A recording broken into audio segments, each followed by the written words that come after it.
American forces in the surge with great success, and to train the Iraqi military and to embed in the Iraqi military, as the Canadians have done, so that rather than just training kind of one-off people and then putting them back in expecting a good result, if we're engaged with them, we can forward lean in a sense, in a way that will allow us to have our sorties be more effective.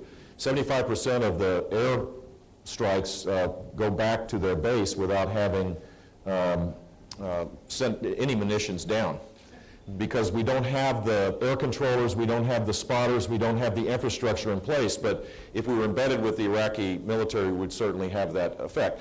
And the reason why we shouldn't send, I mean, I'm not sure what the number is, but 140,000, is that the number we're going to do, as we did in 10 to 15 years ago, is that what happens after? You have to be focused not just on a military solution, but there needs to be a diplomatic and political solution as well. What we've learned as the president's policies are pulling back, what we've learned when that happened is voids are filled. And you have to have in place something that will create security, or it will be filled again.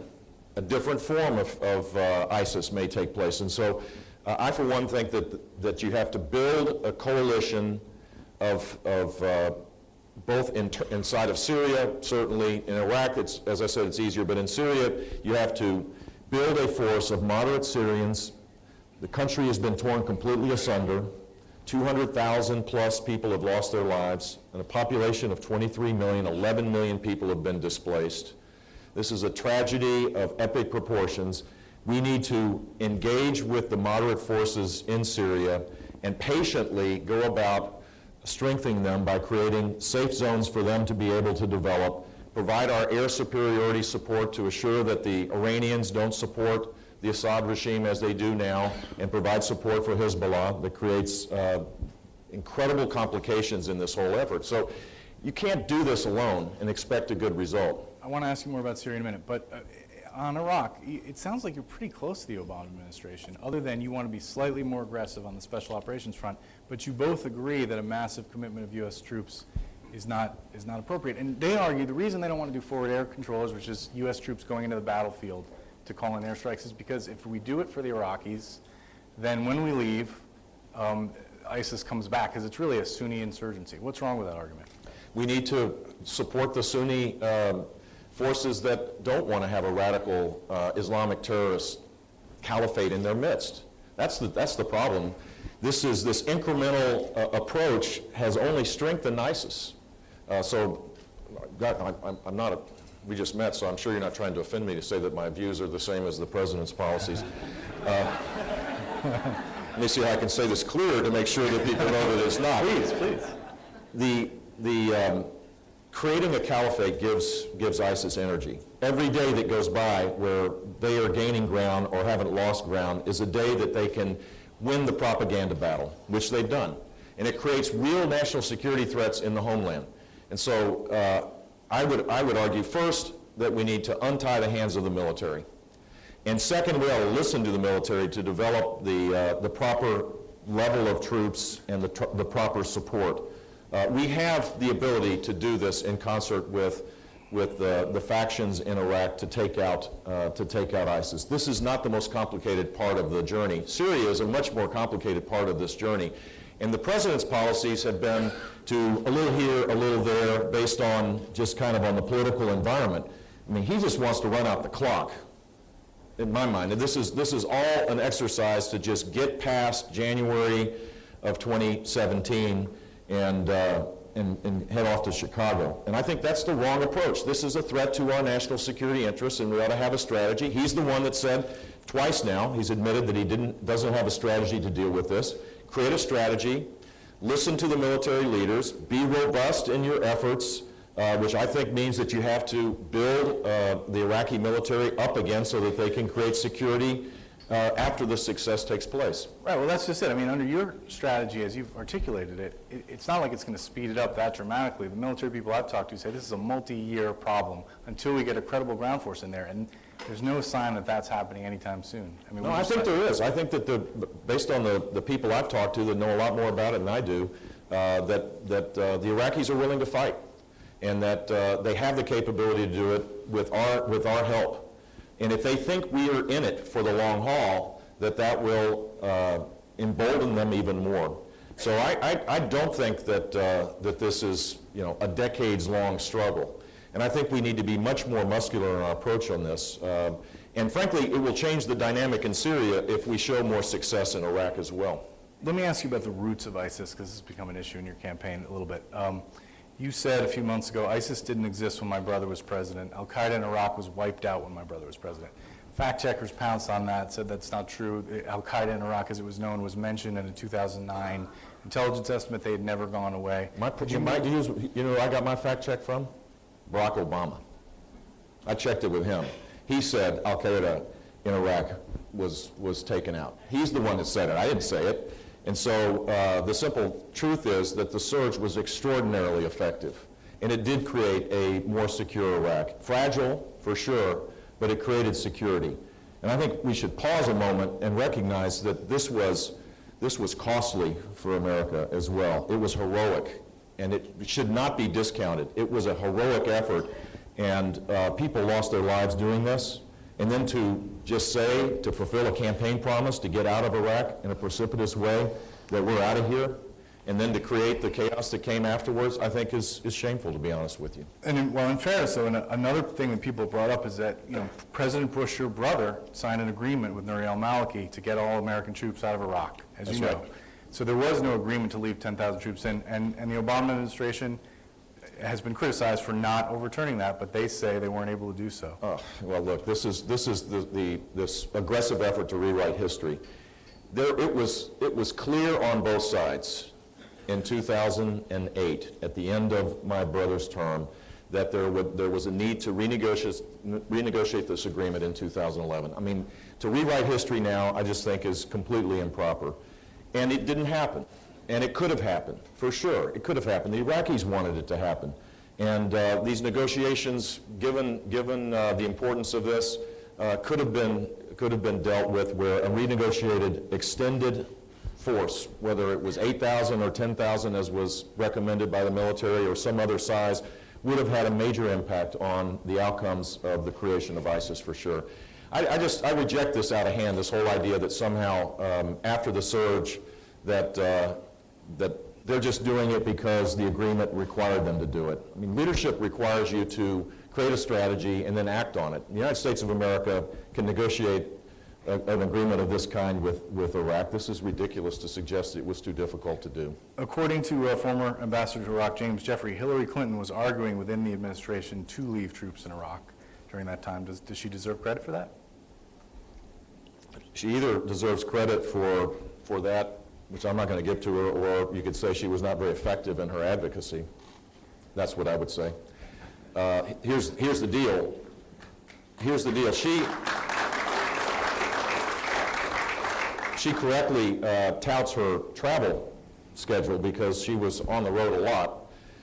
Frankly, sadly, because of the Wikipedia leaks and the Snowden matter, she was spending a lot of time apologizing because of our security leaks about confidential information, which must not have been a lot of fun to do. She traveled to Iraq once during her time. And so I think this is an out of sight, out of mind kind of policy that was developed over time.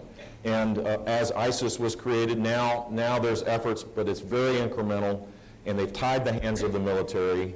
While sorties are while airplanes are in the sky, they're seeking guidance from all sorts of sources, including lawyers and the like. This is not a war. This is a law enforcement exercise in some ways, a very costly one with very little effect. Do you believe we should have a higher tolerance for civilian casualties in the bombing campaign? I think we should have a strategy that is guided by the best advice you can get from the commanders in the field to take out ISIS. That should be the first priority. And civilian loss is always horrific. But if you're fighting a war, you have to fight a war. You can't tie the hands of the military because you're putting them in harm's way when you do that.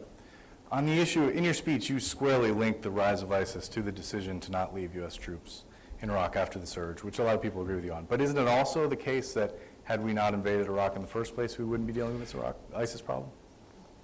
Look, who knows? I mean, that's just such a complicated hypothetical. Who knows? I can't answer that. I'll tell you, though, that taking out Saddam Hussein turned out to be a pretty good deal. And the surge put aside the need, faulty intelligence, the lack of a commitment to a secure Iraq at the beginning, which would have been helpful. Put that aside. I've been critical, and I think people have every right to be critical of decisions that were made. In 2009, Iraq was fragile but secure. Mission was accomplished in the way that there was security there, and it was because of the heroic efforts of the men and women in the United States military that it was so. And that is a fact, and you can't take that away from anybody who served, and you can't take that away you can't rewrite history in that regard. If you think about all the variables that could have happened had we not invaded then, we might have invaded later, who knows? I mean, then you're in Back to the Future. You might as well make a movie out of it.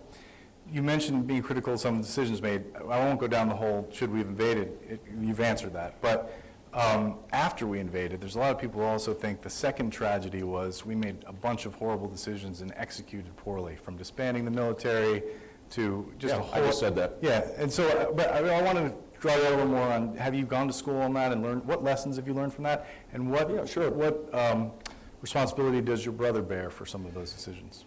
I think the question of security, when you take the actions that we took, are important.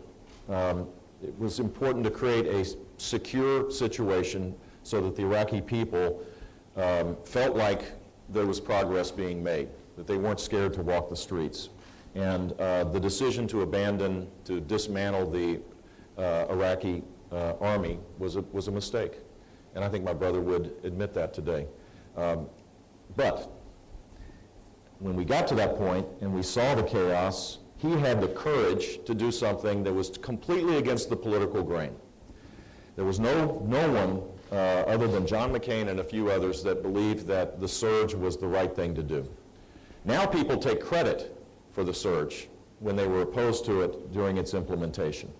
And I think it's one of the great success stories in modern military history that David Petraeus and the incredible fighting force did what they did to create a very secure situation out of total chaos. And that's the lesson. The lesson is that security matters a lot in this regard, whether it's Libya, where we launched bombs from the sky and we're part of an effort to take out Gaddafi with no plan to create a secure Libya. Now it's a safe haven for all sorts of terrorists. Christian Copts are 19 of them beheaded on the shores of Tripoli by Islamic terrorists. You've got to have a plan. I mean, what I would have done is take the lessons learned. If you're gonna do something like this, which may have been appropriate, then be sure that you create a stable situation because the situation is secure. And we just washed our hands of the effort. We declared success, and then chaos ensued afterwards. And you see this pretty regularly. Yemen is another great example of a highly touted great success story of fighting against terror. Total chaos. There has to be a plan over the long haul if you're engaged to create a security so that moderate forces, Shia and Sunni alike, can grow in their ability to govern and to lead.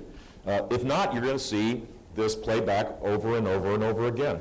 But these are easy policies to criticize given the outcomes in Libya and Yemen. But I mean, but they're hard problems to solve. I mean, without U.S. troops on the ground, what is the answer of a place like Libya or Yemen? You're absolutely right. They're easy to criticize because it's obvious that it's failed. And I'm critical as much of the grandiose language that sends this signal, as Congressman Rogers points out, that as we talk about red lines and talk about Russia being a regional power and that ISIS is the JV, and then we don't have a strategy in place to deal with the JV, which it turns out is not a JV. It has a caliphate the size of Indiana, gaining energy each and every day. It sends a signal to the rest of the world. It sends a signal to the Russians and the Chinese and others that aggressively pursue their agenda now. The United States is not serious. And so to be serious means that you have to have a strategy. And it ought to, if it's a military issue, it ought to be grounded not in politics with all sorts of restrictions on the military. It ought to be grounded in the strategy coming from the military and the commander-in-chief accepting that strategy, convincing the American people it's the right thing to do, and then acting on it and giving people a sense of the progress that's being made. I'm still not clear, though. Would you have committed American forces to Libya to stabilize that country, or to Yemen and after it went to chaos, during the Houthi incursion? I would have provided support in many different facets with the regimes that we're supposed to be supporting, rather than pull back. I mean, it doesn't require ground troops in every case. That's not necessarily what these countries want. What they want is a commitment the United States is not going to pull back, that they're there, that we have some skin in the game. But we can't unilaterally go into countries and solve this problem and then just leave. That's the lesson. The lesson is this has to be done in partnership with countries, with people that want to create a moderate, safe, secure country where their aspirations can grow and prosper. And today, our policies, I don't know what you would say. I mean, I'm not sure if you were King Abdullah of Jordan or al-Sisi of Egypt. I'm not sure what he would say. Describe American policy in the Middle East. It would be hard to describe it. Well, I mean, just last thing on this. I mean, in Yemen, for example, we had a policy of supporting a government that we backed. We had special operations troops on the ground. We had drone strikes going. And then there was a revolution. So we had two choices. We could either engage in that fight or evacuate. And we evacuated. And we left the equipment, and we left. And we bragged about it all the way till the very end. I think if we're serious in providing support, we provide support. We don't abandon. We're not half-hearted in these efforts and then take credit for things that we aren't deserving of taking credit for because our objectives were not clear and we didn't act on those objectives in the proper way and we didn't create a secure situation. But we bragged about it all the way till the end. I mean, this language of grandiosity and then nothing to back it up, I think, is part of the problem. Okay, changing the subject a little bit, I have some questions submitted online, and many of them were about cyber, which has been in the news a lot. Yeah. Chairman Rogers mentioned the OPM hack, just so everyone understands. Everyone who gets a security clearance in the United States fills out a detailed form with all kinds of personal information. 22 million records for people were hacked, it's believed, by the government of China, Chinese intelligence services. The Obama administration has not named China publicly and has not said they would retaliate. How would you have handled that? So I saw an interview with Michael Hayden, who, first of all, the initial response was, well, it wasn't our fault, it was the Chinese fault, from the director of the now fired OPM director. And Hayden's response was, if we could do that to China, we should be doing it. That's a legitimate form of counterintelligence and intelligence capability. I think that's the proper response, is to use our resources to send a signal to China that we can't tolerate their state-sponsored attacks, not just on OPM, which was devastating, but also on private. They have espionage efforts every day on our private industry as well. So I think it's a proper role of to send that signal in a very in a smart way that we can do this as well. And maybe not make it public? Do it secretly? No, of course not. I just talked about it publicly. But I'm just a humble candidate running for president. No, I don't think you talk about it. Of course not. That's the point of intelligence operations. They're typically more effective when they're covert. Secondly, we need to have a defensive capability that obviously needs an upgrading. I mean, we've had a series of, you think about, it's not just OPM, although 22 million files, I don't know how many millions are of 100 pages to get a security clearance. The questions that are asked basically is your life's journey is in these the answers to these questions. It's a treasure trove of information. It's not just files, it's a serious breach that will hurt our efforts overseas to protect the homeland and hurt our country and probably create significant problems financially for a whole lot of federal government employees. I mean, it is a travesty that could have been avoided had someone read the Inspector General's report that says that our firewall capabilities were inadequate to deal with this. But if you add that to the Snowden issue and you add that to the Manning issue, the Wikipedia leaks as well, it's a treasure trove of information outside of our country today that has damaged our relationships with the rest of the world, and with our allies, and provided information about sources and methods that jeopardize American patriots that are trying to protect us in covert operations all around the world. So clearly the job of the next president, if this president doesn't take this seriously, is to rebuild our capabilities to protect this sensitive information, to create a more cooperative arrangement with the private sector. These attacks have a certain identity that it would be more than appropriate without violating civil liberties. There's ways to provide protection for private information so that when an attack happens on a server for a major U.S. corporation, that the federal government knows the code of that attack and is able to adjust all of the efforts to protect the malware. This is what we need to do. We need to have a strategy that is cooperative with the private sector. We need to invest the money necessary to make sure that all of these databases are secure. You made an important distinction before. Mike Hayden, former CIA director, said that OPM target was a legitimate spying target. We would do the same thing. But the cyber espionage that China conducts against U.S. corporations, we don't do. Right. And so how would you handle... I'm glad you brought that up, because we don't do that. How would you handle that? I mean, at the same time, China is a huge trading partner. You know, it's a giant market for the United States, and that's been a part of the reluctance to do anything about their pervasive cyber attacks against U.S. companies. How would you handle that? Well, first, I mean, it's not just cyber attacks. There's other elements of our relationship with China that we need to push back on as well, like they're building a military base off in the middle of the South China Sea. This administration is committed to a very strong environmental policy. At least for that reason alone, they should be concerned about the ability to create a military base in the middle of the South China Sea. I have other reasons why we should be concerned, like impeding the free flow of goods in the largest, place where trading takes place, threatening our allies that we have an obligation and a duty to provide support to. So where there has been conflict, I think the United States needs to send a signal that A, we're in it for the long haul again, that we're not abandoning, the pivot to Asia was great. I mean, it sounded great, except if you go to travel to Asia, which I've done a lot, our allies say, well, you only talk about the pivot to Asia when you're outside the region. You only talk about it in the United States like it's some big deal. Where's the evidence of it? We haven't pivoted in a way that's sending a signal of strength. And so I think we need to re-engage in the region. If you're in the broader context of our relationship with China, I think we need to pass the Trans-Pacific Trading Agreement, because that will connect us with Japan and the rest of Southeast Asia that are partners in this agreement in a way that sends a signal that we're not abandoning the region. And it's in our interest to do so because these barriers that exist for our trading, particularly here in Iowa, for agricultural products and the like, this will be a huge win for us economically, but from a geopolitical point of view, it's important as well. China is a complex relationship, subject to misunderstandings on a regular basis.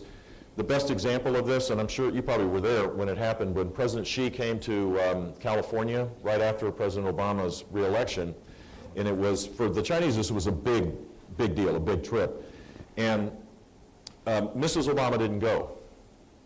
So she probably had to help one of her children with a science project or something. I mean, Americans don't think the same way as the Chinese do about this. It was a huge insult to China. I was in China where I saw it, and every meeting started with, why did you insult our glamorous First Lady? Why would you do that? I, for one, was defending President Obama and his wife. I'm thinking, well, I'm sure they didn't go out of their way to, if this was not with their intent. Their intent might have been that it's tough to have children in the White House. There's all sorts of reasons why she might not have been able to go. But the point being that this is the relationship that you could see get out of control really quick. And it's important to be fully engaged, but we can't just accommodate the ability of China at will to attack for commercial espionage reasons or to attack us because we're weak as it relates to cybersecurity. So the Obama administration has indicted some Chinese military people. They've announced some sanctions, although they haven't used them yet. What steps would you take to deter the Chinese from these cyber I think espionage? that's the right track. I think if you can identify the people that did it, and targeted sanctions is important. But this should be on the top of the agenda when President Xi comes in September for the Obama administration. I also think it's appropriate for us to make sure that we don't ignore human rights violations. The fact is that they see us as weak and in decline. And we need to show strength. We need to show that we're capable of solving problems domestically, that we have the ability once again to, like, for example, pass a budget, or have tax reform. These are things that people watch what the United States does far more than we watch what is happening in Washington, D.C. We've turned it off because the dysfunction just gets so ugly and frustrating. Most people turn to, watching their favorite TV show or something. China watches everything that happens, and they see this as a validation of their political system when we're dysfunctional. We need to fix our dysfunction as part of this effort to show that we're strong and engaged and want to cooperate with China where appropriate, but we will not tolerate their efforts to ramrod their agenda through as it relates to cybersecurity or many other elements of their, including, by the way, possibly, although I want to reserve judgment on this, the devaluation of their currency, which is going to create, it's either because of serious problems in their own economy or it's an act of provocation. We'll have to see how that plays out. But all of this stuff matters as it relates to our relationship. 20 years from now, this is going to be the dominant relationship that the United States has if we're engaged in the world. But I have to steer us back to the sandbox of the Middle East, because I have a question from Molly O'Toole, who's an Iowan. What would you... Molly O'Toole, what a great name. Right? What would you specifically do differently than President Obama when it comes to counterterrorism, not only in Iraq and Syria, but beyond? Well, I gave a speech 2 days ago at the Reagan Library to say just this, that we need to, counterterrorism as it relates to protecting the homeland has to be part of a strategy as it relates to taking out ISIS. I don't think you're going to have great success by just focusing, though, on responding to threats that the FBI is now monitoring, which have grown exponentially.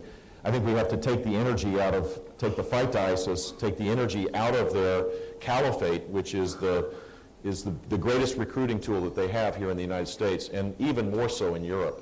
And so part of the strategy has to be this military strategy in concert with our partners to take them out. That would have the single biggest positive effect of dealing with the threats at home. When ISIS is viewed as the strong horse, defeating by remaining in power, in essence, by remaining in the form of a caliphate, defeating the United States, it is the single biggest recruiting tool they have for homegrown terrorists in our own country.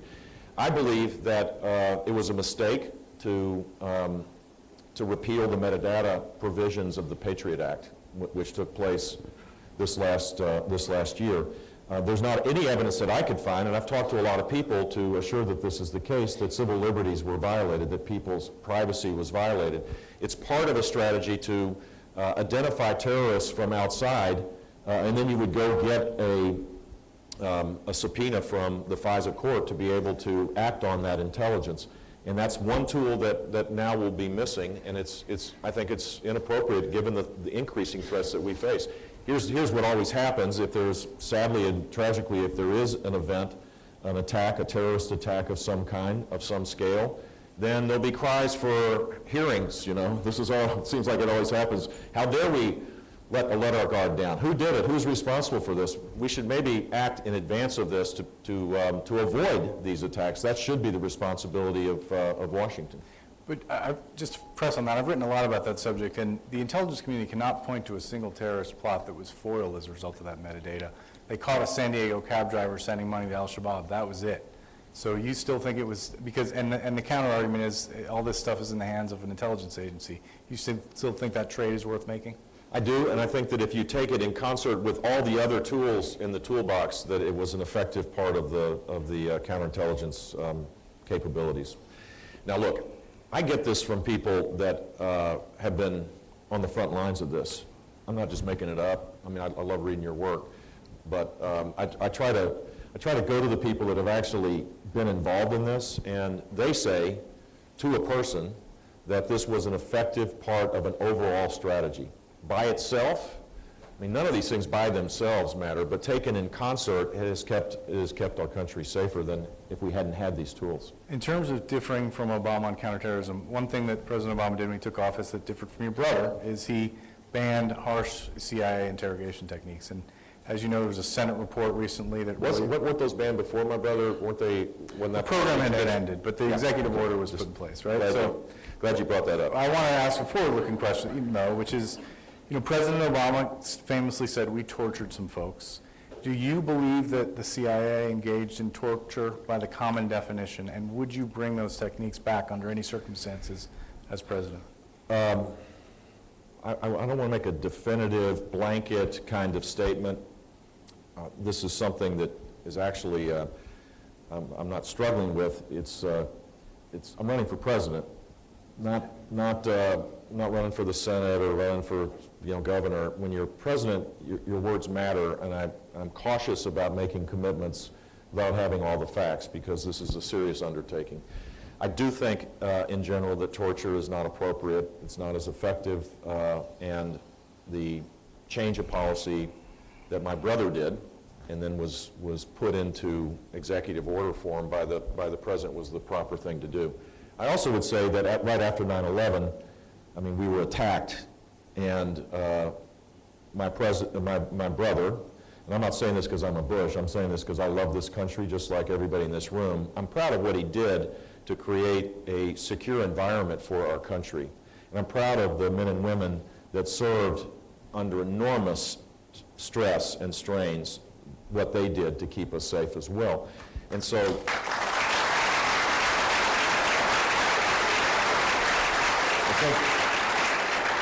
I think, as is the case in many elements of life, when you go through something like that, you adjust.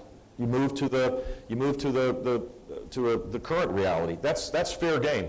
If we get stuck in our ways about everything, then we see what happens. We're stuck in our ways in so many different areas of policy right now, and we've got to forge consensus again. And I think this was the appropriate move by my brother's administration and the president as to torture. Why do you think it was the appropriate move? Because there's people today who argue that that program was effective. It could have been, it probably was effective for garnering intelligence gathering. Now we're in a different environment. That's why I'm not saying that in every condition, under every possible scenario. I mean, God knows what the next president's going to have to deal with, and I'm cautious in making blanket statements because the whole world, as you noticed, is totally digitized. My whole life is like, every word is dissected these days. So there is a little caution in my. So I'm hearing you say you couldn't commit to keeping that executive order in place. Look, you're not. I'm not going to go through the possible scenarios that, at the moment, if it was a life or death question of protecting the United States of America and protecting its citizens, I think one of the most important duties, if not the most important duty of a president, is to keep us safe.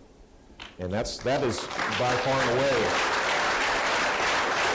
So, one thing the Obama administration has done on counterterrorism is vastly expand the use of predator drones, targeted killing of terror suspects overseas. I mean, recently. Yeah. So, what are your views on? You think there's been a pullback, and you disagree with that? I think that's not a strategy. Drones in the sky in far-off lands is not a strategy. I mean, this is an interesting counter. This kind of normally the argument goes, well, you don't believe in enhanced interrogation techniques, but you can kill them. It's okay to kill them. So I think first we have to have a strategy, and I think using drone technology to garner intelligence and to, wherever appropriate, to take out people that are trying to destroy our homeland, that are barbarian terrorists that want to see, as they've stated, maybe with some exaggeration, little just to get our attention, that they want to see the black flag of ISIS over the White House. I mean, I think we should take this threat seriously. So, yes, I think it was expanded. It was expanded because the technologies have gotten better and more effective, and I applaud President Obama for doing it. What I don't agree with, though, is not having a strategy to deal with this threat across the board. To your point, one of the implications of this policy change was we don't capture very many people anymore and interrogate them, except in a handful of cases. Do you disagree with that strategy? Would you try to capture more people as president? I would if the people have information that is important for us to keep our country safe, and they're organized to destroy us. Yes, of course. I mean, and so I'm not sure that that was the reason why the Obama administration increased the use of predator drones, killing people rather than capturing them and having the inconvenience of knowing, trying to figure out where to put them since they wanted to close Guantanamo. I don't know what their thinking is, but I do think that both are appropriate. But that is a thorny question, right? Where do you put them? You keep them there. Keep them? In Guantanamo. Okay, so you oppose Guantanamo. Yeah. I've been to Guantanamo pre-9/11, and I've seen, actually it was post-9/11, but it was pre this modernization of the facilities. This is not a torture chamber. This is it's a pretty extraordinarily expensive operation, but there is no other option that I can see. And it would send a very chilling signal to the world that if we close this down and didn't have an option some other place. I just don't see it as a viable policy, nor does, I think 90% of the Congress also agrees with my position on this. What's wrong with bringing them, those who can't be released to a supermax somewhere in the U.S.? If it can be proven that this is not just that the judicial system that doesn't turn into a law enforcement exercise instead of treating them as enemy combatants, then that's possible. But I've been told that that's not the case. Okay. Is that right? I mean, well, it's up in the air. I mean, I guess there's language. Chairman Rogers would know. Where is he? There's language operating it right now. ISIS breaks more people out of prison than we want to experience here in the United States. So we haven't talked about the Iranian nuclear deal. President Obama says if you oppose the Iranian nuclear deal, you are for war with Iran. Are you for war with Iran? no, not only for war with Iran, that you're part of the you're in cahoots with the Death to America crowd. Wow. I mean, if there's never been a better example of the straw man being applied in a political speech, this is probably it. The president's a master at this across the board.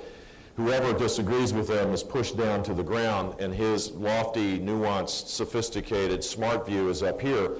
And Death to America crowd, really? So if someone has a principled objection to something that legitimizes a regime that represses its people, that is the largest sponsor of terrorism in the world, that will have $100+ billion of resources to continue its efforts to destabilize the region with a clear strategy and a clear objective over many, many years. They've been acting on it.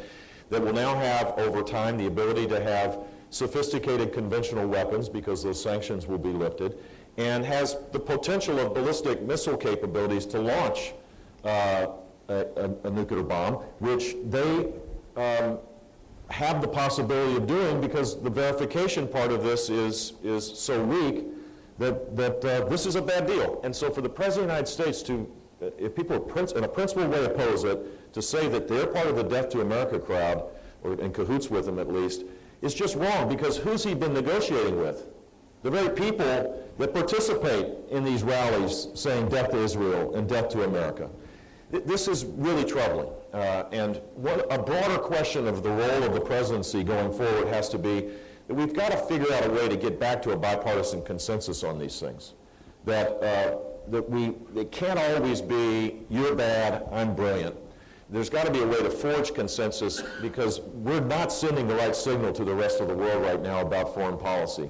And I think the president has done a disservice to use this language and politicize this argument. It should be a principled debate. It is a hugely important question. I hope that Congress does get a 2/3 majority to beat this back. I hope they do. So you don't think if that happens, the international sanctions fall apart and Iran is unfettered and starts to build a nuclear weapon, and then that leaves only the military option? I think they're unfettered now. But under this deal, they won't be unfettered for 10 years. The intelligence community you assume that we have the ability to verify this. They've violated almost every agreement that has been imposed on them already. I don't assume it, but James Clapper, the Director of National Intelligence, says that. Well, a lot of people that have been in similar positions would say that they have violated agreements, UN sanctions, and other elements that they've agreed to and continued on their merry way. So I think no deal is better than the deal that's on the table, and American leadership matters. It would mean that we'd have to reforge the hard-earned consensus as it relates to sanctions, but we're still the largest economy in the world, a $19 trillion economy. Maybe a German corporation would have to make a choice. We'll continue to provide billions of dollars of services and goods sold to the largest trading partner that they have, or we're going to expand operations in Iran, betting on the come, in a country that may not accept the rule of law and may not be as great a place to do business as they expect. I think there's a way to re-engage with the world, with American leadership, in a way that gets a better deal. And we should not take these options off the table that create the possibility of pushing Iran back into their own country, focusing on reforming their country so that their people can live in freedom rather than trying to destabilize the region. Had the objective been kept, which the president started, in secret negotiations first and then public, the objective of making sure that Iran would never have become a nuclear threshold country, that would have been a worthy pursuit. But he abandoned that. And now he's lifting sanctions, taking away the leverage that we had to be able to deal with this in the right way. I think this is the wrong approach, and I guess, tomorrow John Kerry's going to Cuba. We didn't get to talk about that. This is a smaller version of this, and it's the notion, it's very naive, I think, to think that mullahs go quietly into the night. That if you just change your relationship with them, that they're going to change their ways.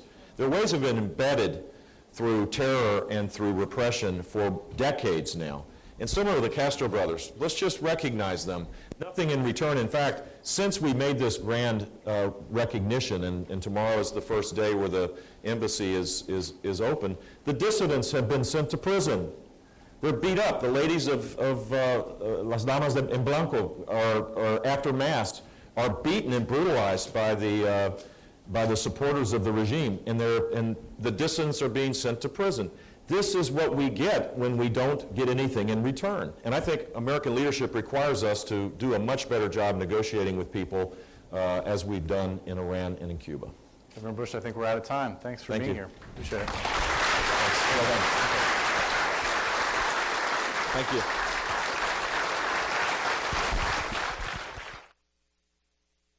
And it looks like we're about to lose our Jeb feed. It's interesting when we get these satellite streams from different parts of the country.